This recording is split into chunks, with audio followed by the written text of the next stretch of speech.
Summer rain pours down on a dirty industrial warehouse. Bardark and Gary eat slop. More so Gary. He's a man possessed. He shovels big handfuls of not quite colourless, not quite gelatinous mush into his mouth, oblivious to the demands of the world around him. In the world around him, his friend and colleague, Bullet, is going into labour. Gary is unreachable. It falls to the big man, Bardark, to help Bullet deliver her baby. He carries her to bed. He asks if his enormous steel bar would be useful. Hell, it might be. Bullet is shivering and drenched with sweat, her contractions already coming every 2 to 3 minutes. Pain radiates from her lower abdomen. Bardark provides largely moral support. Gary provides largely the opposite of this, as he sits down and lights up a big fat blunt.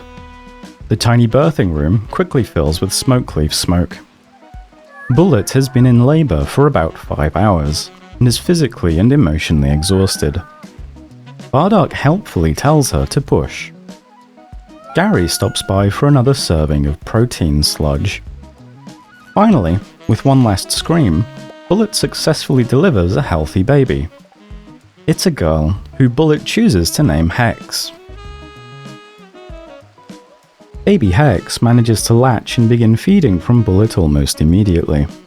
Afterwards, Bardark brings Bullet a big plate of slop to eat, followed by giving her some flake and their last remaining smoke leaf joint. It seems as though the delivery has gone well. Baby Hex is healthy, with no evidence of sickness, already cooing contentedly in her marble crib. Bullet and Bardark settle in for a good night's sleep. Gary eats more slop. By the following morning, Gary seems to have returned to his senses. Nobody seems to have confronted him about his behaviour. Still, if the mood has soured, it isn't apparent. There's a sense of activity about the place. The boys are hard at work. Bullet takes care of Hex, while Gary chisels bricks, and Bardark harvests potatoes. There's still a lot the boys want to get done before winter, and that might have to start with bulking up the refrigerator again. What they really want to do though is explore some more of the local buildings, hoping to find some advanced components. They need to get an anchor down and a grab ship built before winter if they're to have any hope of intercepting those ancient mercenaries. They'd also like to finish mining that other deposit of plasteel, although those boghounds from earlier, and now a panther too, are making time outside more treacherous than ever. The carnivorous wildlife often struggle to find things to hunt in the Scarlands, as prey tends to be stricken by scaria, and leave behind inedible corpses bloated with pus. Right now, this mangled panther appears to be hunting Bardark, although Gary is in hot pursuit. This is a good moment to check in with Gary and see how he's been developing as a marksman.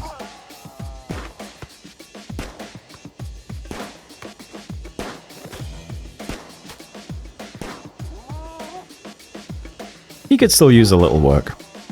Probably a better weapon too. Not only is his handgun a fairly poor weapon, it's also apparently despised by the SKULLBOYS, who are using handguns only out of necessity right now. What they really want to use are ideally large, ideally fully automatic weapons.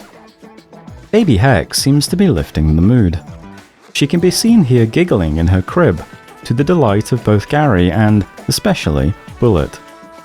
Although Bullet spent most of her life as a drifter, rarely putting down roots or finding a role for herself, perhaps motherhood was her true calling all along. So far, it seems to be a role that she's taken to quite well. Hold that thought. The wildlife's hunting Bardark again. It's safe to say that the rabid wildlife is giving the boys a bit more trouble right now than the average raider does. This is an issue that could get worse as the temperature drops and food becomes even scarcer than it already is. Temperatures in the region could easily plunge as low as minus 20 degrees Celsius once winter arrives, and autumn is just 5 short days away. That boghound mangled Gary pretty badly out there. He's going to need medical attention to stop the bleeding. Despite this, the boys take a moment to play some chess. The boys seem to adhere to a strict schedule, in which recreational activities take place in the early evening, regardless of any other considerations. While it is certainly welcome to see that the SKULLBOYS have such a zealous attitude on the issue of workplace rest periods, it could be worth them re-evaluating this rigidity of schedule in the broader context of immediate, rather than overall, worker well-being. The boys really want to get this last pocket of plasteel mined out before they resume their urban explorations in earnest. Bullet has deconstructed some of the local ruins to make passage simpler, but the local wildlife continue to cause problems. This time it's 2 boghounds at once, and all 3 SKULLBOYS have been called in to deal with them. 3 of the 4. Hex doesn't really count just yet. With any luck, these are the last 2 bog beasts in the area. For now, at least. Now both Bardark and Gary are injured, so Bullet has her work cut out for her. She's going to have to take care of everybody. Having the adults out dealing with the wildlife for most of the morning means that Hex has already not been fed or cleaned or really interacted with much at all, and she's getting upset. In fact, right about now, everybody's getting upset. It's a tough situation. Bullet makes a mental note to construct some new beds at some point. That isn't going to help the situation right now, but better beds in the future would probably help the boys recover from their injuries a bit faster. They might even make the place look a little bit better. Although Gary is back on his feet now, the stress of the morning's activities has really taken a toll on Bullet, who has started having doubts about her ability to cope with being a new mother. She's begun wandering in a daze, questioning every decision she has made in the care of her baby. It seems like she wants to withdraw from the world, and possibly abandon everything altogether. Gary and Bardark, in response to this, seem to be throwing some sort of party. I'm not sure what to make of this exactly. They've chosen a spot over by some grisly-looking trees and that large stockpile of rusted old fluid barrels. It does seem like the boys consider Hex to be their rival, because she has cried 3 times recently. Wow, they hate that baby. I'm not sure that I like the implications of any part of this. Well, the strangely conspiratorial party will at least keep Gary and Bardark in high spirits. Unfortunately, Bullet is still experiencing a psychotic break, wandering aimlessly and muttering about what a bad mother she is. This is especially unfortunate for Hex, who has not been fed recently, and since neither Bardark nor Gary have any obviously lactating breasts, nor for that matter any obvious intention to manufacture baby food, Hex is reliant on Bullet coming to her senses before she starves to death. Wasters are notoriously shy about preparing food, and collectively, Gary and Bardark have about -8 points of cooking skill between them, which is before even considering if they have enough talent with construction to make a stove or simple fire on which to make baby food in the first place. And so Hex is totally reliant on Bullet, who is currently wandering just a few meters away, and talking to herself about how she isn't cut out to be a mother. It's a sort of self-fulfilling prophecy that's mostly just very sad. Hopefully, she'll come to her senses soon. Gary does stop by to play with Hex and make her laugh, which at least suggests my reading of his rivalry with her was overblown, and he either expects Bullet to come to her senses soon, or is simply oblivious to the danger that Hex is in. Bullet, doing nothing to assuage my concerns, has taken to wandering the dark and bloodied corridors of the Barnaby Cornelius Penrite Southam building, and telling herself that everyone was right about her, over and over again, in a kind of creepy voice. Over a day has passed since Bullet's psychotic break first began. Gary, who is currently completely sane and not experiencing mental distress of any kind, lies on the dirty asphalt near a decomposing panther corpse to watch the sunset, while Hex cries and starves a few meters away. It is starting to look like Bullet really isn't going to snap out of this anytime soon. Gary and Bardark are going to be forced to try making baby food. Oh, thank God. Oh, thank God. Oh, she's okay. Okay. Okay. It's fine. It's fine. It's okay. Bullet snapped out of it. It's fine. The baby's safe. The baby will be safe, everyone. It's fine. It's fine. Everything's fine. It's all totally fine now. It's fine. You guys. Whew, you guys. You really had me going there for a minute. You had me. I'll admit, the party really, that was weird. But, I mean, yeah, the whole, yeah, I mean, really. It's fine, guys. It's fine. It's fine now. Everything's great. Everything's great. It's all fixed. It's all better. Everything's fine now. Over the next few days, Bullet manages to make 3 excellent quality marble beds. Marble is hardly the most comfortable material for a bed, but it's sure to be a huge improvement over the poor quality steel ones. Hex also seems to approve, and can be seen here giggling away as her mother makes the beds. The boys also successfully manage to figure out how to make stable, reliable, rechargeable batteries out of the materials that they have lying around in the scrap heap. This will be a welcome addition to their fledgling power grid, as the base is plagued by frequent brownouts, often preventing them from using the nutrient paste dispenser or allowing meat to rot away in the warming interior of the intended-to-be refrigerated refrigerator. Gary also takes a stab at striking up a romance with Bullet, although his decision to berate her for playing horseshoes instead of playing chess with him seems to do little to impress her. Later on, Bardark also attempts to woo Bullet by describing her as a bright fruit. I'm not sure what he means by this exactly, but then again, he is the forester, so I presume he has some insight here that I'm lacking. Bullet seems to lack it too, as she gives him the cold shoulder. It seems as though romance won't be on the cards for the SKULLBOYS anytime soon. Violence, however, is persistently on the cards, and as summer draws to a close, the season is punctuated with one final raid, this time from pirates. Pirates, plural. The raid consists of a full 2 people now.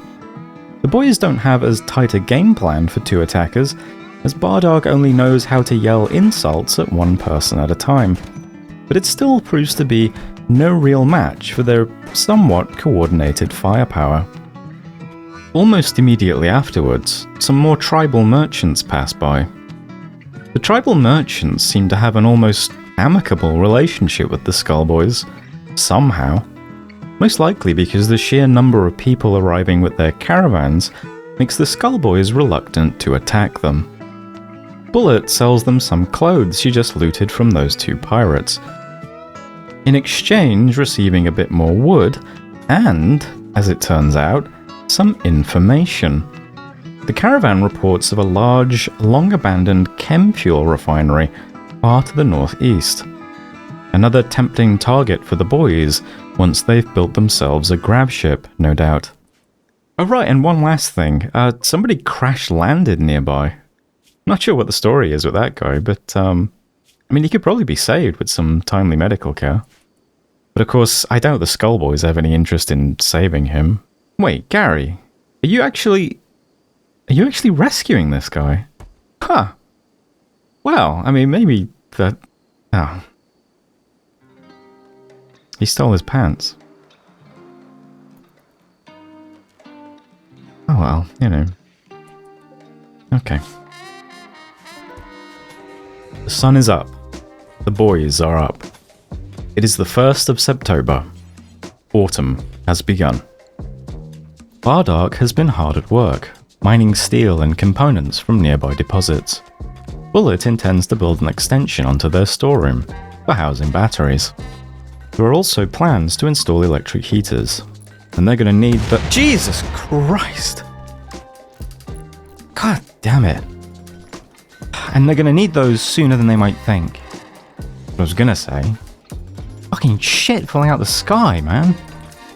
Wildlife continues to pose a threat, now in the form of rodents, and specifically the exploding kind.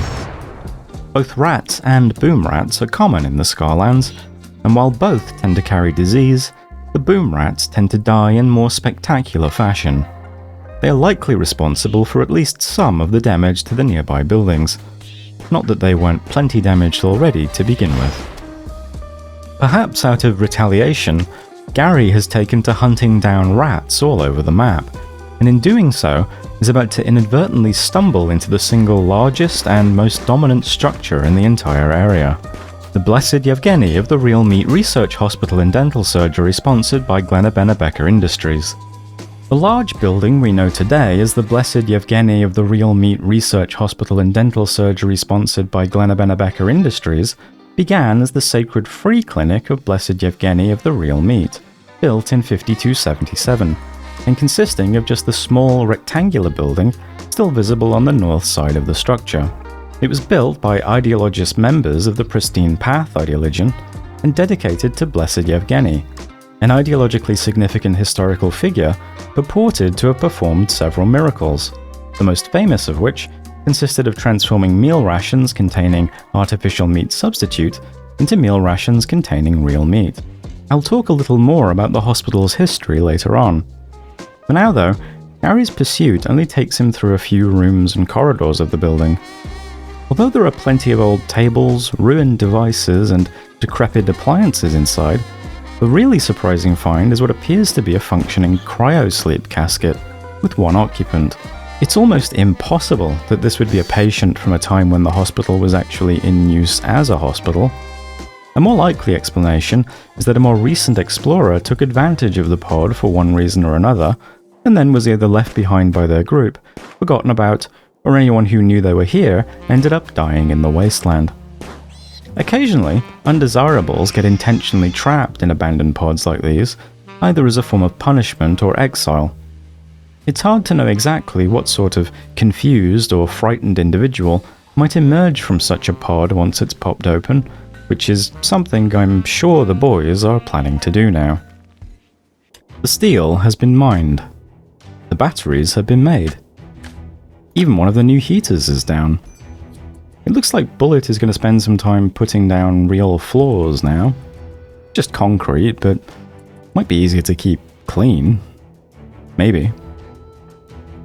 While she sees to that, Gary and Bardark are off to the Blessed Evgeny of the Real Meat Research Hospital and Dental Surgery, sponsored by Glenebenebecker Industries.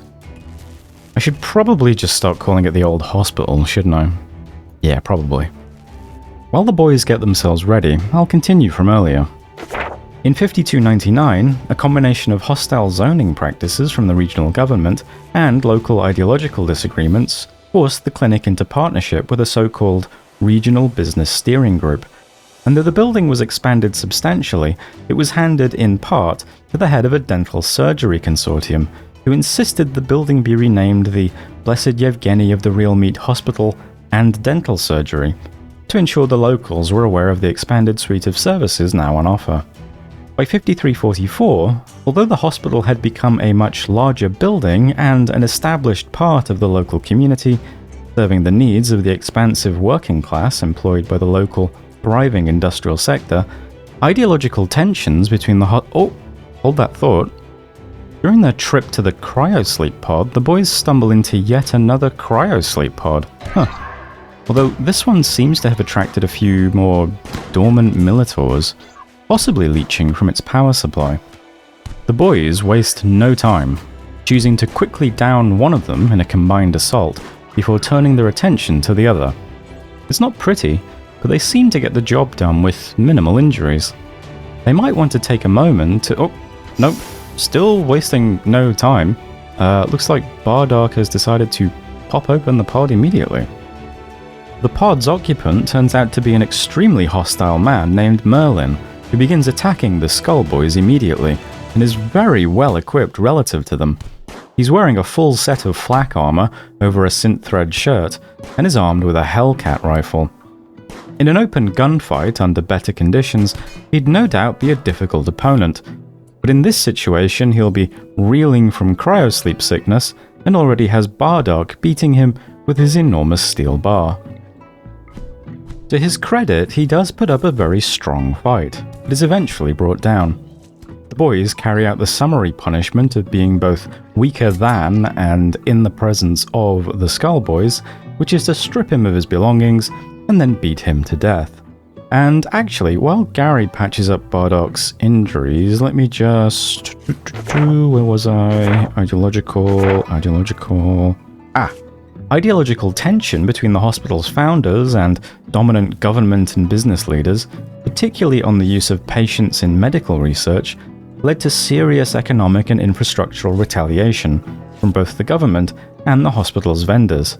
The hospital was forcibly nationalized under cover of falling standards in 53-54, except for the dental surgery, and control of the hospital was turned over to Glenebenebecker Industries 1 year later, a for-profit arms, agribusiness and pharmaceuticals company, who massively expanded the hospital once more, building its Western research wing entirely, and renaming the hospital to the Glenebenebecker Industries Research Hospital and Dental Surgery. Although this decision was viewed poorly by the local public, and after pushback from community groups, it was finally renamed to the Blessed Evgeny of the Real Meat Research Hospital and Dental Surgery, sponsored by Glenebenebecker Industries. And now we get to the cryopod that Gary discovered originally. Gary now has that Hellcat rifle, and the boys divided the flak armor between themselves. So despite the increasing number of injuries that they're accruing, they are technically now better equipped. Unfortunately for the boys, so is the next pod's occupant. The man is literally an ancient soldier named G. Scott, and he's wearing a full set of recon armor over a hyperweave shirt and synth thread pants. Plus he's toting a chain shotgun, which is likely to be devastating in close quarters like this. Then the unthinkable. Bardark goes down. It's a panicked moment. If G turns that chain shotgun on Gary now, this could be the end for the SKULLBOYS. But Gary lets rip with the Hellcat rifle's burner and follows up with one final burst that brings G down for good. He then swipes the go juice that G was carrying and downs the entire vessel. Go juice is an extremely dangerous and habit-forming stimulant, originally developed by the military, that this documentary does not condone the casual consumption of. Still, it's possibly a smart decision if you put aside all of the dangerous risks associated with taking it. Go juice blocks pain sensations and gives the user a massive dose of energy and speed, which Gary employs to put out fires, loot the room, and finally, carry Bardark back home to have his injuries seen to.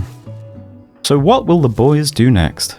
So far, the briefest excursion into the Blessed Evgeny of into the old hospital has rewarded them with flak armor, a Hellcat rifle, and now a chain shotgun. Perhaps they'll continue. Or perhaps they'll try their luck in one of the other desolate and deteriorating structures on the map. Perhaps we'll find out together next time.